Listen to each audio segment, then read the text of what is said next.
What it do? On your host B. And I'm Q the Don. And I'm Chanel. Listen, welcome to the Kimi podcast.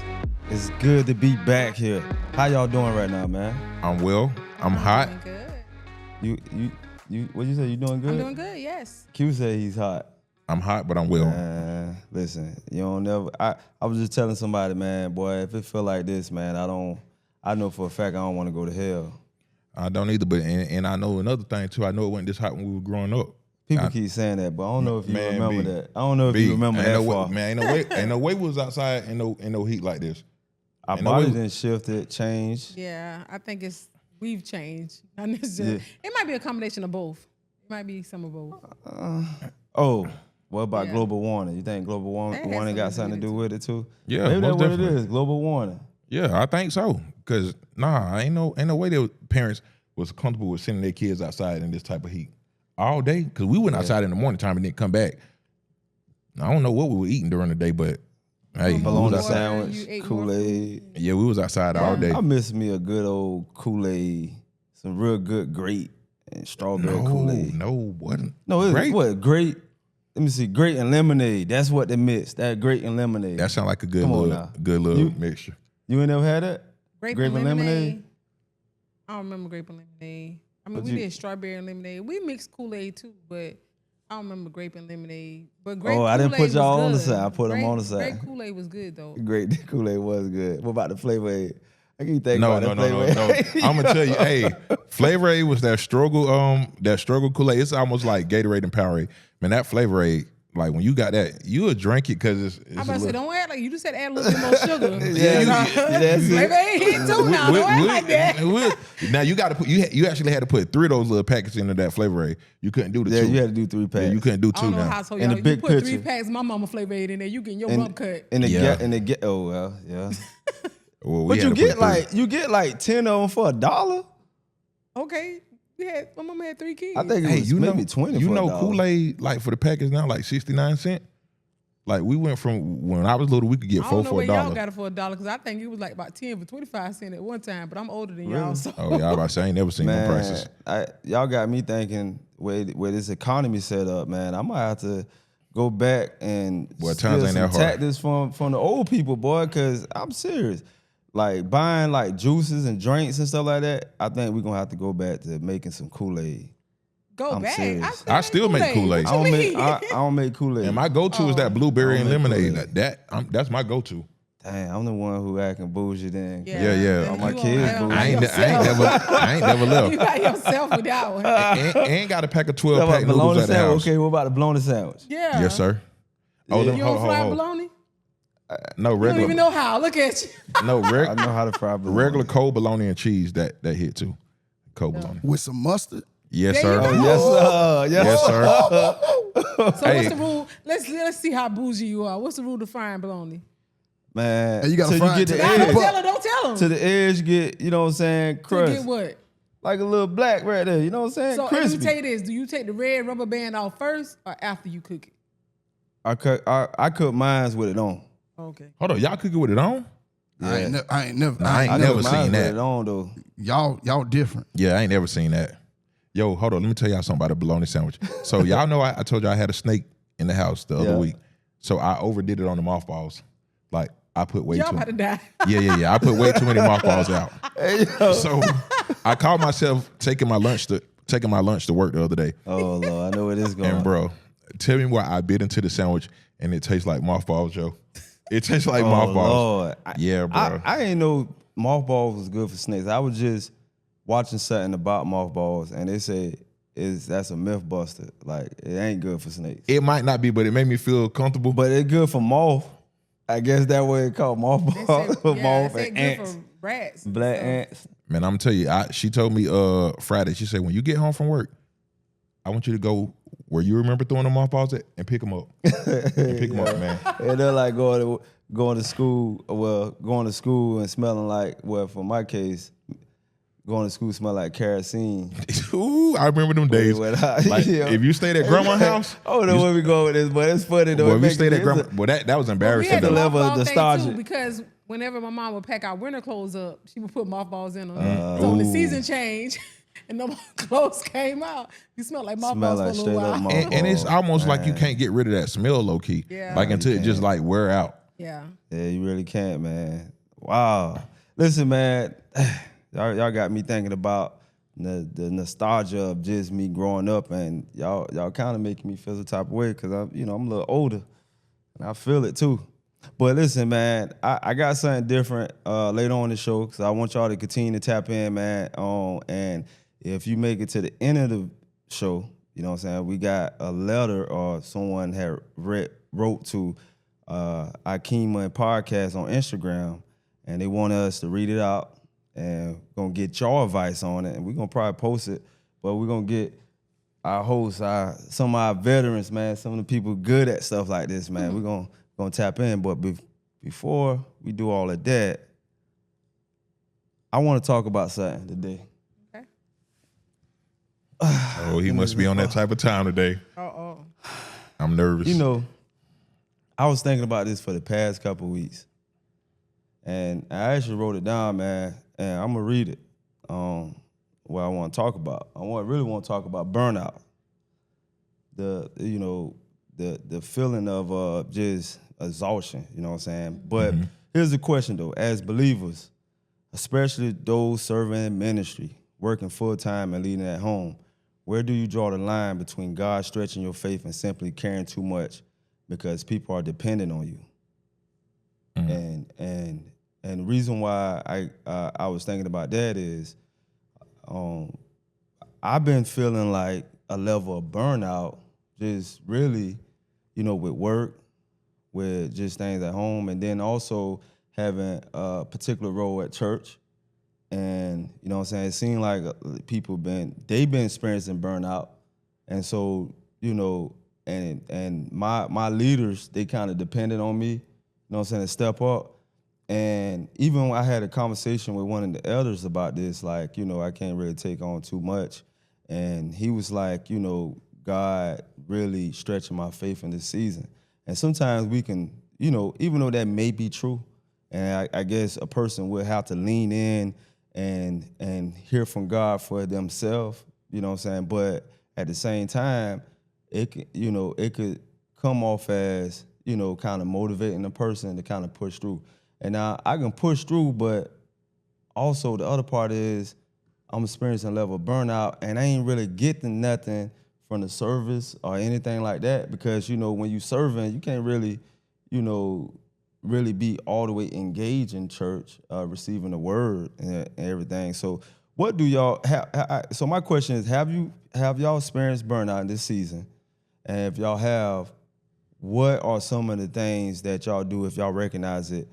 How can anybody, and it ain't just gonna have to be just ministry, but just work too. You can add work in that. You can add family in that too, because you can experience burnout within family, work, and ministry too if you serve. So what's some of the things, have y'all, I guess the question, have y'all experienced burnout? You want to go first? I can. First, since you brought up church first, in church, I do serve on the praise team ministry. That's the only ministry I'm on. And yes, I do get burned out with choir rehearsal, praise dance rehearsal, with learning new songs, always expected to be in attendance because worship leaders are expected to be there. Right. You're expected to be in high energy. You're expected to be in good spirits. And it's hard to show up that way all the time, especially when you're dealing with your own life. So, yeah, I have gotten burned out. I have prayed about it. I have went to my pastor in leadership and told him I need a break, and told him, hey, I'm not going to be on the praise team for this month because, one, I don't want to worship and give you fake worship, and not just fake worship in the ministry, but I don't want to be fake and phony with God. If I can't give him my all, then you have to know, one, when it comes to your ministry, when to sit down. Sometimes you have to sit yourself down and say, I need to get my spirit right. I need to be where I need to be. And if I can't give you 100%, then I need to regroup until I'm able to pour out what God has given me to give back. When it comes to my job, that's what PTO time is for. That's what sick leave is for. When you're burned out, it's okay to take mental health days. when it comes to my child, I have my parents, and everybody don't have those outlets to send their child off some way. But even when I can't take my son and say, hey, you need to go over here for a day or so, my house may not get clean today. We may not do our normal day-to-day routine because sometimes he needs a mental break. I need a mental break, and we just gonna chill and not worry about routine today and worry about what needs to get taken care of. Sometimes we just need to lay around, watch TV, and just be in our space. Take a break. Sometimes you need a reset. And that's okay in any aspect of your life. Take a reset. We all need to take a break from our everyday routine so we can reset. Reset buttons are for that when it comes to machinery, because sometimes you got to reboot in order for it to work better. I got so one of the elders told me to for me, because I expressed how I was feeling, and he said that maybe I need to take a look at all the things that I have going on that is contrary to, the will of God. You know what I'm saying? And maybe my burnout is coming from another area of my life, and it's spilling over into ministry. You know what I'm saying? What do you think about that?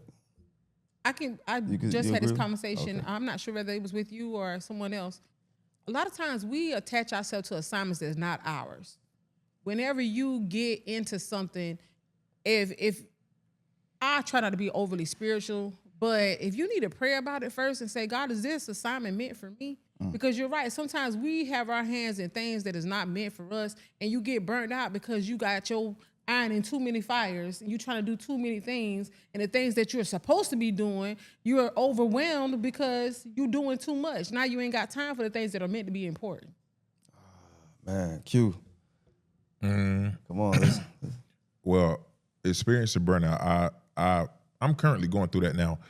At church, I'm not gonna say I'm over, because I am not over anybody, but I kind of like try to lead the men department, and I think for me, one of the things that's been very hard about that is the inconsistency of people nowadays. Like sometimes it feel like as a leader, you're pulling a lot harder than people, are pulling. It feel like you trying to pull more out of them than they're trying to pull out of themselves. So after a while, you kind of get to the point where like, what am I doing this for? Like, and it burns you out. Like where we got a group chat, it'll get to a point where I'll just respond in the group chat. I won't, because at a certain point it was me. I'm always initiating. I'm always like, so you can get to that point of burnout. But I think, like y'all said, to me, bro, you sometimes you just got to step back. Jesus in the Bible grew weary in some of his journeys. Jesus took time back. Jesus took time off. And even like in church, that could be the right assignment, because sometimes that cup get heavy. Even Jeremiah, when he like everybody rejoiced over that verse of when he was like, if it's like fire shut up in my bones. But previous to that verse, and even after that verse, Jeremiah was going through internal conflict because he was doing the work of God, but people was laughing at him. People weren't agreeing with him. People weren't hearing. That thing that you do, whatever that calling is, it's a pressure. It's something on you, and it's heavy. Like, and it don't always feel good to do that. And sometimes I feel like even if it's God sent, you still have to sit back and like, let me get myself together, because I can't be, this version of myself is not going to be good for the people that I'm attached to. Because if you're not good for yourself, you can't be good for everybody else. So sometimes I think even preachers, and they pride themselves on not taking vacations. They pride themselves on like, I'm here every Sunday. Sometimes that's why y'all are ineffective, because y'all haven't went and actually vacated, went and checked on y'all self. Like, that's real right there. Nobody's job is to, and it's gonna sound real bad, and they can take it however they want to take it. Nobody's job is to show up every time for everything and for everybody. Sometimes your job is to show up for yourself. And if you can show up for yourself, you're doing a great service to the people that's around you. Like, because that's showing people. Because if you get up there and you minister and you preach, or your message is, like it's a problem to take vacations, it's a problem to pull away, it's a problem to unplug, you're gonna have people thinking like, you already got social media in the world that tells you should never take a break. Then you go into the house of God and people telling you shouldn't take a break. No, that's why you get in the word for yourself. Because if you get in the word for yourself, you're gonna see a lot of the great leaders in the Bible, sometimes they had to unplug. Like, and that's just how life should go. Like, and even with work, I think you should unplug. That's why PTO, prepare the others, because I ain't gonna be here. Like at the end of the day, because you can't, man, you give yourself to whatever you give yourself to. If you drop dead, the show will go on and it will not stop. So I feel like you got to do yourself a service and just be like, I need to unplug for a while. Man, as a leader, just being a leader in whatever areas in your life, it's a lot of pressure with just being a leader, because not only you thinking about yourself, but your whole sole purpose is the ones that up under you, right? And so as a leader, like they may assign you a certain assignment based off of what they see in you and they know that you can probably do, but right now you're not at the faith level to feel confident to do it. And sometimes that can feel like a little stretch from the person that they need to be in this position. Can you imagine being a leader and being a leader and you see greatness in an individual, and you know what I'm saying, and you telling them, this is, you ain't telling them, but you kind of guided them into the place where God assigned you or gave you for them, you know what I'm saying, and then they be like, I'm tired, you know what I'm saying, I need to pull back, you know what I'm saying, and that can be tough too as well, because sometimes I think about this even with my kids, with my son, and you probably can feel this way too as well, because he's a coach. Sometimes you see greatness in a person, and sometimes you can put a little more responsibility on them, and that responsibility is for them to, to feel the weight of that, especially if you say you want to be great, right? Mm-hmm. And you saying you want to be great, well, here's a little bit more responsibility, and that can turn into like a level of burnout. I give you that on that, because I got two different scenarios, not two different scenarios, two different stories. There's a kid I know who is really good in his sport, and they talking about him going pro in his sport. Now, I don't coach him, so we're gonna put it there. But there was a point where he had to go from one thing to the next thing to the next thing while working out 3 times a day, but going to this and going to this and going to this, to the point where the kid just shut down. He was like, "Look, I'm not going." "Why you don't want to go?" "I just don't want to go." And it was really because he got tired, he got burnt out of, this is where I want to go, yes, but y'all are just really doing way too much. Overwhelming. It just became overwhelming to him. And I told his mom, I said, I think I might need to get him a counselor, because it's something that he needs to deal with. But he was burnt out. And he just completely took a step back. And now he's back into it. He took, I would say, probably a month off of like working out and all of that. And now he's gotten back to it. He's gotten back to doing some stuff, going to camps and stuff like that. One of the happiest kids you could know at this point. He needed a break. My son tell me how much he want to go to the NBA. I have access to an NBA trainer. He's in New Jersey. Me and his mom paid for a flight. You're going to go spend a week with this dude. My son tells me, I don't want to go, because I don't know the kids. Can I get the same training down here? No, you can't. You told me this is what you want to do. You said this to me. Mm-hmm. I didn't ask you. I didn't tell you basketball was what you had to do. This is what you told me. That it's my job at this point to do everything I can to get you there.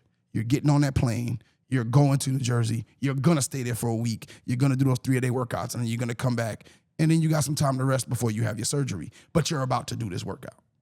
Mom starts placating to him. And I'm like, she was like, "You're going to burn him out." I said, "Burn out from what? He ain't did nothing yet." He told me this is what he want. I said, "Now, if he would just want to be a regular high school basketball player, go off to college and do whatever. If you telling me NBA is what you want, I know what it takes to get there. I got the connections to get you the help you need. Then we're going to do it. But if you tell me this is not what you want to do, you can tell me you want to play piano. I'm going to find you the best teacher, and and this is what we're going to do." But I think some parents, like the young man I'm talking about, it's the balance that needs to be created for the kids. That is good. Balance. They got to have the balance. And I think that sometimes the parents are so vested in the kids being successful, and living through them. That's Oh, key. I wish I had somebody that would push me and do this and do that. And I wish I had. That you end up doing this to your child and you end up burning your kid out. Man, you said something so key. You know, Yeah. balance. It's one of the biggest things that we sometimes we miss, right? Like just being balanced. Everything needs a level of balance to it. You know what I'm saying? But just trying to find that's where the challenges come in at. How much should I give here? How much I give that? How much I give here? You know what I'm saying? How much should I rest? You know, and just, you know, like you said, reset. You know. So I agree with that. As far as the balance goes, and I'm glad you said how much should I give here, give there, because balance is a thing that's never going to be like a 50-50 thing. Balance is, like you said, is always going to be like where you distribute it at, how much you distribute here. But either way it goes, like in that whole calculation, you still have to have unplug and reset. Like that just goes without saying, because anybody who's on go, like, and I hate the internet sometimes, because the internet teaches people that you should never rest, that you should always be doing something, because like those gurus that says, sleep is for suckers, you'll sleep when you're dead, or I was going so hard I forgot to eat. Like let's not train people to even think like that. Even like that's not reasonable. Like because a hamster ain't sustainable. It's not. A hamster runs on the wheel all the time, but he gets nowhere, but he's still running. So it is like that. Like, yeah, you doing movement, but how much is it progressive movement? Like, so like just that, like sometimes you need to unplug from the internet as well. Your rest should be a part of your schedule. Your reset should be a part of your plan. good. Everything That's you good do, right there. you should put that a part of your plan. If you have a 6-month plan, you should have in your 6-month plan, I'm gonna take a 3-day break. I'm gonna, you know what I'm saying? It should be Right. a part of your plan. That's the only way it's gonna be successful. And not after that 6 months, you're gonna be burnt out. That's like somebody who decides I'm gonna work 7 days a week because I have this financial goal I'm gonna meet. You may meet your financial goal, but where's your body gonna be in those 7 days? You have to plan your rest. Hey, I even gonna one of the younger guys at my church. He asked another elder about like the same thing we were talking about, like burnout. Like, what do you do? Say, hey, yo, elder, what would you do when you just tired and you burn out? Hey, I pray and ask God for strength. And he said, all right, man, the young guy said, all right, man, I'll get with you later, because he was like, that ain't what he wanted. Nah, but and then church people do that bad. Like, yeah, they will though, man. They don't never acknowledge. I'm not that like, and that to me that is a big turnoff for people that's not like fully into the church. Yeah. I don't want to hear somebody, mom or dad passing, and you hear you gonna get through. I don't want to hear that. Like, and God, like that's cool, and God is God. But yo, give me some practical advice. Me personally, if somebody asks me that, what do you do when you feeling burnout? Get you some rest. Yeah, There's no elaborate answer that I need to tell you. Get you some rest, because honestly, the military uses sleep deprivation as a way to break terrorists. Like, so, like, let's just dive into that real quick. If you can use sleep deprivation to make a person that's trained not to tell you anything, tell you everything you want to know, that means that your rest is very important. And without rest, your body is all out of whack. Like you're like you wondering why I'm feeling fatigued. I can't get, because you are running on fumes. You are empty right now, and you just, God gonna give me strength. God ain't tell us to be no fools either. Right. Like, and that's what a lot of church people operate like. God didn't give you a mind. Like, and I can't that I can't stand. Like, just some people just soldiers, man. Like, that ain't no soldier, bro. They it's dumb. funny that I'm a soldier in the Lord, but I thought about it when I said soldier, but that's a song, ain't it? I'm a soldier in the army of the Lord. That's crazy. He don't like that kind of music though, but he knows. Anyway, I know that song. That was funny to me, but you know, it's funny you brought up military, because you know I had a soldier. Yeah, I was a soldier, and we had to go through sleep deprivation as well. In the first 2 weeks, they called the red phase, and you know, during them times right there, man, I'm telling you, people, you got to be careful, because even during those times right there, you depending on the individual mindset, we had people that wanted to commit suicide during those phases right there. You know what I'm saying? And you know, because they wasn't getting no sleep, and they was waking you up early as ever in the morning. You know what I'm saying? And then they was having noise and like horns, you know what I'm saying, yelling. It was all types of stuff, man. And boy, you felt like you was about to go crazy. You know what I'm saying? But when they say that only the strongest survive, is that a saying for the ones who, because I hate to use this, but I know you had used this one time before about the cattle, about the gazelle and the lion and gazelle. The lion tends to seek out the weakest gazelle, the sickest one. You know what I'm saying? And those are the easiest prey to attack. You know what I mean? And in some cases, they end up getting killed. You know what I'm saying? And I hate to say this about this world, but we stand in a world where I know that we have attachment to people and stuff like that, man. But really, only the strongest really do survive. And for the ones who do struggle with mental stuff, whatever happened, Lord bless them. You know what I'm saying? But really, life kind of go on. And you really have to have some type of mental fortitude to continue to live out life, man. You know what I'm saying? I know some people deal with mental health, and the way we at in time right now, that even you can get all the counseling, you can get all the things, to kind of help with your mental health. Man, you still gotta do the work, bro. I ain't even gonna sit here and fake, man. And most of us deal with a level of mental issues, you know what I'm saying? We just ain't to the point where, I mean, some of them, I even had thoughts of suicide one time before. This is the first time, disclaimer, I said this on on the podcast, but that's the honest to God truth. You know what I'm saying? I did recognize, thank God, it's a song. Who said this? Thank God I have praying grandmama. Okay. he rated it that boy. I did though. You know what I'm saying? That's what's up, though. That really kind of I don't know, man. It taught me to tap in. You know what I'm saying? And that's the part too that I wanted to kind of, the next segment is people really have to tap in with God, man. Sometimes you can, if your spiritual leader telling you this, man, not saying he's wrong, she's wrong, but you also really have to do your tap in too. You're gonna have to fast. You're gonna have to seek God for yourself and see, hey, God, this is where you want me to go at. You know what I'm saying? Because sometimes people can just give you another task because you have that zeal and you just automatically, like, hey, listen, get him. He can do that. You know what I'm saying? And not necessarily it be from God that God told your spiritual leader to tell you to do that. It because you just had that zeal. So really sometimes sometimes most people find another, even in being willingness, people find another way of God then grant them a new talent.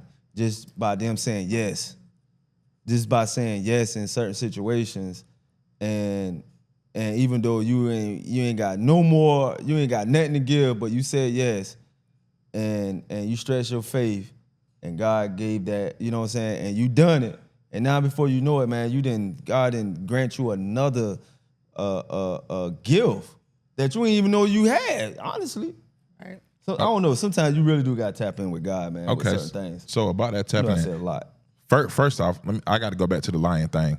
Yeah. So with the lion, right? So as much as we talk about you got to be, you got to be a lion. I just seen a story the other day that the hyena will never attack a dominant male lion. Like when he comes, they'll move out the way. But over time, when that lion gets older and he gets weaker, he becomes the prey. So even with having that mentality, you still have to understand, like, bro, there's still got to be a type of balance because life is full circle. So you still have to have that balance. So back to what you're saying now, like as far as the like taking on stuff, I think like Miss Chanel said earlier, and like you said, and it's very important to pray and seek God about do He want you to take it, and it's kind of hard to do that because sometimes you will get in your own way. Mm-hmm. And bro, I'm one of them type of people like this.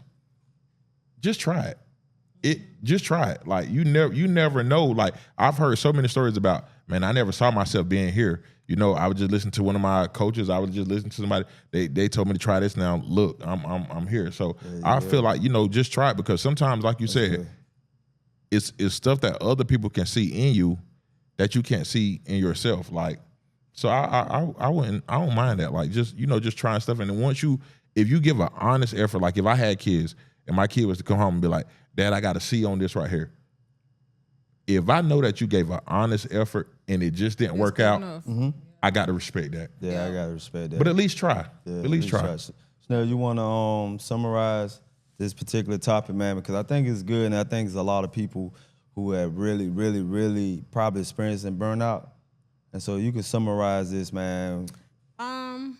Overall, burnout comes from one, not prioritizing your rest, not prioritizing when you see that you have too much on your plate, knowing that you need to take a break and take a moment to reset.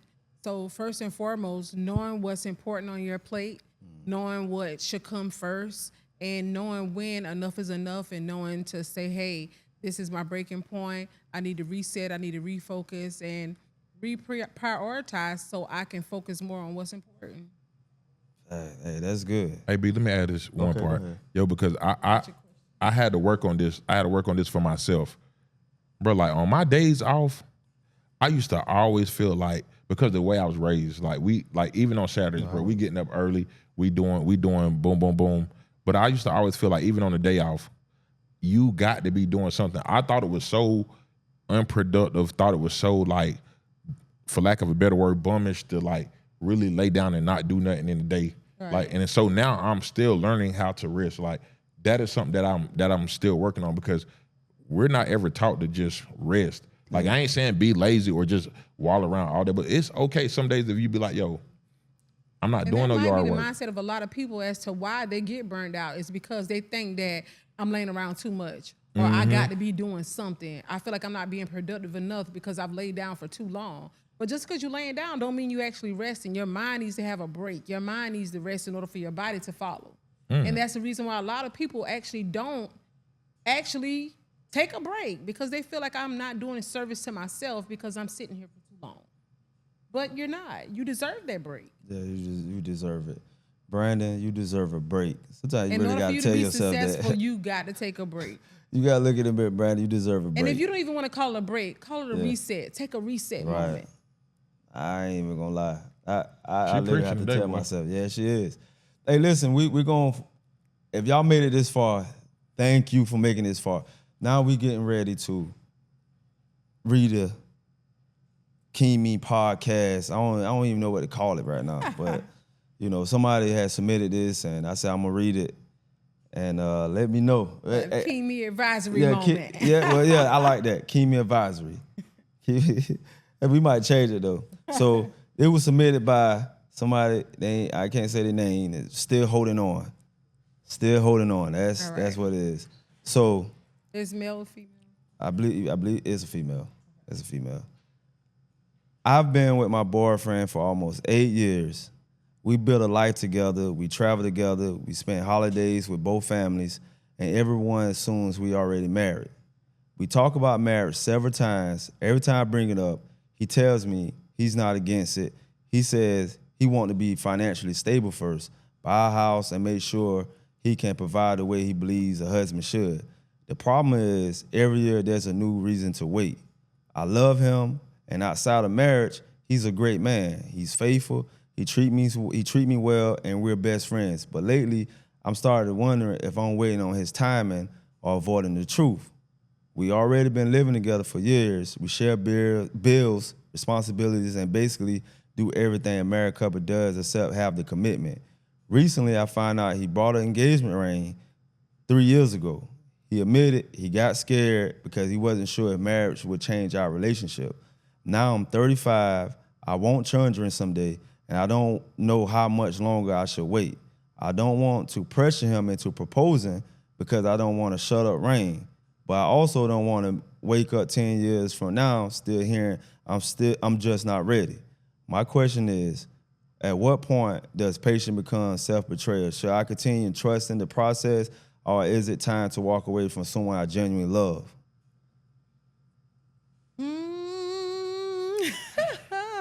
That's a loaded one. There is a loaded one. If he bought a ring 3 years ago, I would say that he has intention, and Nope. no, but it's like this. For a man, we've always been taught, and social media don't make it no better, but we've always been taught, when you ask a woman to marry you, you should have like it's more for us. It's more financial. It's more financial things. Like we've always been taught. We don't be taught to build together. We be taught to let her come to the table that's already built. So we not really taught to say, okay, y'all can build a table together. Maybe she purchased the pieces and you help her purchase the pieces. Then she hand you the tools and y'all build it together. We taught have that table ready by the time she get here. So for a man, like you can have every intent to you got to break that cycle in your mind for one. Like, bro, it ain't gonna never be no perfect time. You ain't gonna never have everything together. So, bro, if you gonna do it, stop wasting that woman's time and go ahead and do it. That's how I see it. All right. So her question is, I want to see if you ask a question. Should she trust the process, or is it time to walk away from someone I genuinely love for her? What do you think she should do? 8 years. I say you got to have a real discussion. Like, hey, just real life. Like, huh? Nah, real life. Just have he about to answer. Have a discussion with him. Like, hey, I know what you're saying, but I've been waiting for this long. By this time next year, either we gonna do something or we gonna call it off. Like, so put a timetable on them. Like, you've been waiting long enough. Like, put a time. Like, you're not gonna get everything right, and it's not gonna be perfect when I come to the table. We already doing this like this. So either by this time, by whatever your deadline is, because bro, either you gonna do it or you ain't. Simple. So put a time limit on it. Real conversation, hard conversation. All right, Snell. From a woman perspective. Quick answer. It's time to walk away. It's been time. Because you think that he kind of playing in her face? Yes, and the reason why I say that is because you're talking about being ready to buy a house, to be financially stable, but you're living with her or she's living with you. Y'all cohabitating in the same house for years, paying bills together. You're living as a married couple. You're doing everything that consists of a marriage, but you don't want to do the commitment. Only thing that's separating them from being married is the paperwork. So it's a lie. So it's a lie. You don't think he gonna do it? He ain't ready gaslighting? because he gaslighting. That's it. That's all. Ain't nothing else to discuss. I respect your opinion. She know it. She feel it. Yeah. Her intuition being told it. Her heart just ain't settled with the fact that she don't want to let go of what she loves. And it's not that he's a bad person. It's just he's not ready for the commitment that he already knew he wasn't ready for 8 years ago. Because I do believe that people know within the first year, I give you a year. In the first year, whether you want to get married. When they moved in with each other, because I don't know who moved into whose house. When y'all moved in together, you knew you wasn't ready to get married. You shouldn't have moved in together. Yeah, But don't start something that you're not ready for. You made her feel as if you were ready for a marriage that you knew you wasn't ready for. 8 years? You got this lady holding off on children or being with somebody who wants to have a family. At 35 years old, you know how hard it is for a woman at that age to have a child? And you got her waiting? No. Baby, walk away. She'll be pregnant next year with somebody else. Nah, she ain't gonna be pregnant. She ain't gonna be pregnant next year. Cause that means she gotta get somebody else. Yeah, she gotta get somebody else. We got somebody at our job now, ain't it? Who got married in 2 months. Yeah. 2 months. When you know, you know. Yeah, she sure did. Yeah, I talked to a lady at my job like that. But I respect it. And she moving with her husband, quitting her job next week, moving to another state with her husband and her 2 kids. And you know. I respect that. She sure did, though. 8 years? I ain't gonna lie. Man, that junk crazy, man, how you can be with somebody for that long and then you think this person the world for you, and then boom, you then meet somebody that know what they want and say, listen, this is mine, I know what I see in you, and then move. Boy, because I didn't seen that happen before. You know what I'm saying? Listen, it's a TikTok. I don't mean to cut you off. It's a TikTok, and I just shared it with that same friend at work. Yeah. This woman said, and I think I told y'all this on a different podcast. She said, I work from home. I got up and went to the bathroom, and I came back. My husband, who I married 4 months after meeting him, had freshly squeezed orange juice sitting by the table waiting on me. And then I turned around, and he had my plate sitting there where he hadn't cooked me breakfast. And she said, everybody's asking me, why did I marry him after 4 months? She said, because I don't have to ask. He wanted to be a husband. That's the difference, boy. That's I why I like that. married him, because he wanted to be a husband. I had So to after learn. 4 months of being with him, yeah, I married him. She said I was already a wife, but I married him because he wanted to be a husband. You ain't got to wait. You telling me I've been living with you for how many years and I'm still waiting for you to be ready to be a husband? Why am I sitting here being a wife to a man who don't want to be my husband? Yeah, because I ain't gonna lie. Boy, get up out my house. So you think somebody, do you think it's okay for, like, and when you dating, that a woman display all the things of what she capable No. of? Can you go in details with that? Because I think this is an interesting topic, because some women feel like they have to do all the things to get the man to marry Because her. some women feel like you have to audition for a spot to be okay. a wife. But I feel like this, that you are supposed to show a person your character. You are supposed, first of all, you're not supposed to be, and I ain't saying that I'm one of those people that don't have sex before marriage, but you're not supposed to sample everything about a person before you get married. You're supposed to learn the person and what they bring out of who they are and fall in love with who the person is, and that what makes you want to marry them. I'm But laughing. we all know y'all fall in love with the coochie as well. I So agree. let's be real. I'm laughing because Let's be real. I'm gonna tell you why I'm laughing. Y'all want to test drive the Porsche before you buy it. We know. Right, but But this is the part, because you said something, man. It's funny. I had to laugh. Is because you was like, I mean, you do agree that you have had sex before. You know what I'm saying? I had 4 kids before I got Right. married. Of Okay. course With that being said, but you ain't displaying all of that. So you giving no, basic. I'm not, but I mean, yeah. You giving some All I'm basic saying, stuff. Basic sex. Oh my God. We ain't B. getting out here. Oh my, this dude. Listen, he's I'm trying just to get saying- graphic. No, I'm just saying that. And we all know that basic. Chanel has no filter. So well, you don't want to. I don't wanna go jump in down that there. bitch. Yeah, You think yeah, I but- won't jump too? No, Yeah. but you said you shouldn't display everything. No, you shouldn't. But you shouldn't. But you saying I'm you saying giving you basic. shouldn't. We're not talking about when Till- it comes till to we get just married. sex. I'm just saying.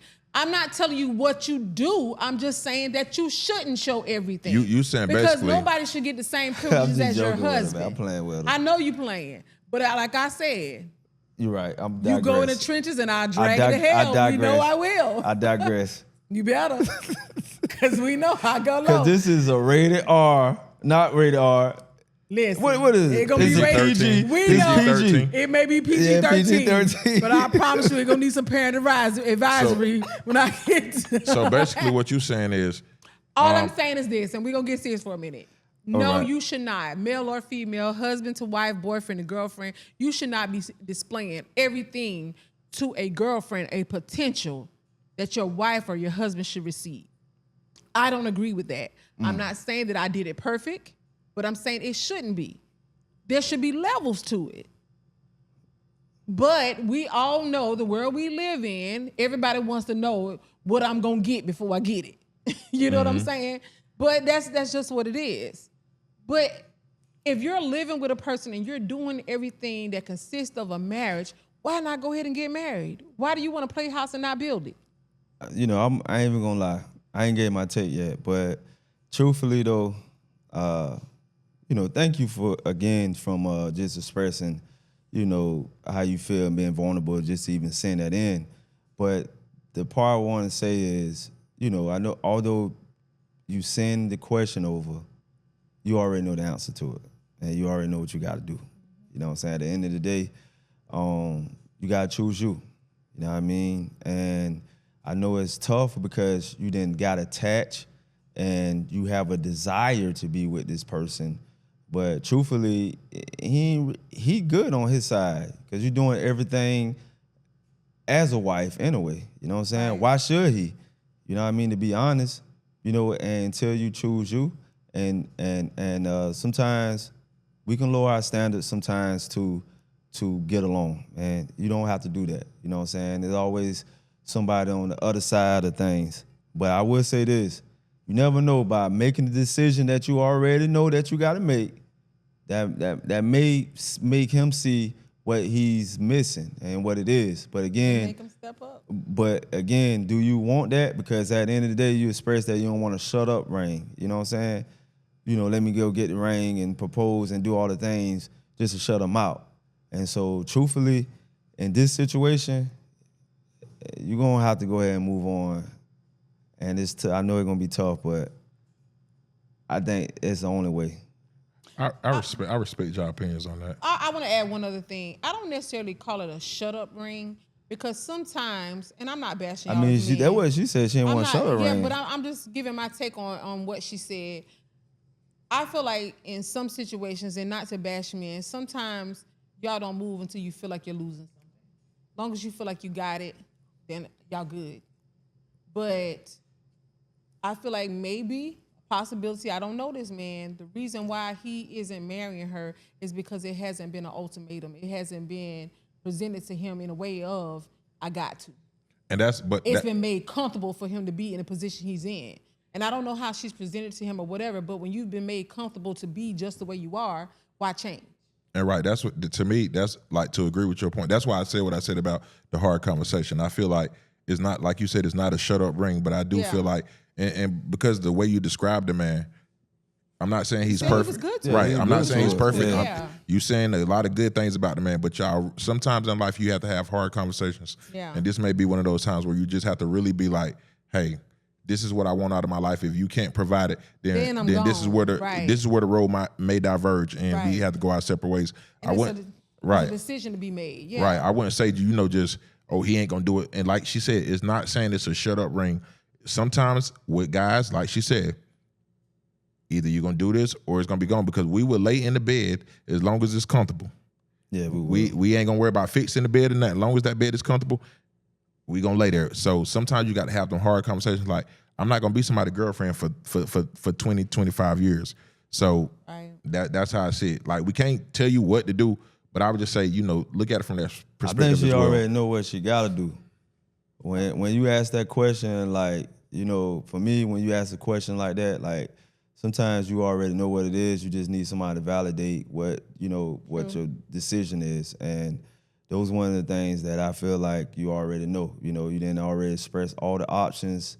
You didn't already went through all the things, and it just at the limit of the relationship, I mean, it's one of the toughest things I feel, but especially if a person is good and they been good in the family, you know what I'm saying, love you, because again, you know how many women in this type of position right now? You know what I'm saying? I know a lot just at work, you know what I'm saying? And just playing alone. And I'm like, in my mind, I'm looking at them and as a man, listen, man, that man is not gonna marry you, bro. Like, I'm sorry to say. I'm just sorry to say. He just not. A friend of mine, well, she's an old friend, like we don't even talk anymore. But anyway, she was married for, I want to say 12 years. 12 years. Her husband went to school, did all this thing. I don't even remember what he went to school for, whatever. But he didn't want to have kids after he finished school. They ended up getting divorced. They held off having children until after he finished school. When they got married, she was already, I think they were maybe like 25, 26 years old. So at 12 years of that, 37. Fast forward, when they got a divorce, everything was final. They were somewhere pushing for it. And she found out that she had something on her ovaries. PCOS? Something, on her ovaries. Oh, sis. So because of that, she never had a chance to have children. If she resented him because of the fact that if she had have had her children younger instead of waiting for him to finish school and all this other stuff, she would have had her children prior to this happening. And they got a divorce. Well, they got a divorce prior to her having that, but it's maybe like a year or two after the divorce. She found this out, had to have a full hysterectomy and everything. She didn't have kids. A year after her hysterectomy, he has his first child. Girl loses it. I'm talking about straight loses it because, of course, he can still have kids. She can't. That's some selfish ass shit, man. So I'm sorry. saying that to say, but that's not always selfish either, though. Well, it ain't. It's not. It's not his fault. If that's what they agreed, if that's what they agreed to. Yeah, that ain't but his fault, saying but that to say, imagine for this young lady, and that's one reason why I'm saying, hey, give it up. Yeah. Imagine for her, you done waited 8 years, and you're waiting around for him to say, I want to marry you. And something like that happens. I've been waiting for you all this time. Our bodies changes. Men bodies changes. Something happened to y'all, and you know what I'm saying? It can happen to either one. And you never get to have the life that you have been dreaming of all your life because all this time has lapsed. Yeah, that's Mainly for women, because our time clock ticks after 35 and we start going to premenopausal and all this. It don't last forever. Y'all can hump forever. We can't. Yeah. So I agree with y'all, and I do want to say this, and I got to play devil's advocate here. We've seen people get married 2 months after meeting. We've seen people get married 4 years. That's not to determine if you'll stay together or if you'll be together for long term. So you kind of have to assess what y'all got going on. And like they said, don't wait forever and you know let your time go, and then you just never get married. But kind of just just like they said, man, you got to have a real conversation, especially with you wanting kids as well. Like, hey man, my biological time clock is kicking. Like, what we gonna do if that's the thing that you standing on? Like, hey, what are we gonna do? Like, but it's gonna be ultimately up to you. Hopefully, this has somewhat shed some type of light on and helped you in your decision making process. Yeah. Like, I'm never a proponent of just throwing something away that you said is good if it's something that can be fixed. But just pray about it. Mainly, consult God about it. Because we could tell you whatever we want to tell you, but the decision is yours, and God will lead you in the direction in which you should go. Yeah. Hey. Yeah. Yeah, that's it. Hey, listen, man, if y'all can do me a favor, y'all can go to Kimi_podcast. If y'all want to submit some of the things that y'all want us to answer, we're here for you, man. We'll do our best to answer y'all with clarity and, of course, with the Holy Spirit, because, sometimes we can have our personal perspective on things. But hopefully this show was great to y'all. Smash that like button, man. Share as much as you can. And we'll see you on the next one. Yes, sir.